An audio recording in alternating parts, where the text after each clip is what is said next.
Oh, 2, 3 pergi. Mana aku tahu? Aku pergi rumah sepupu aku.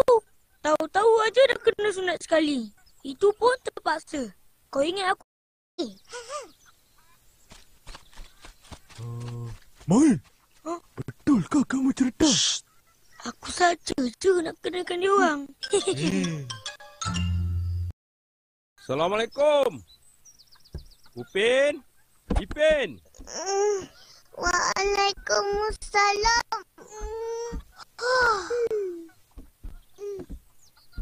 Oh, Atuk.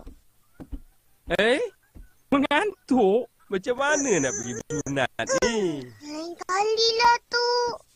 Apa yang lain kali? Hai, cucu-cucu opah kan berani. Ikut cakap Atuk. Ikut cakap Atuk. Jalan baik-baik. Mana ada sakit? Semua dah senang. Ubat ada.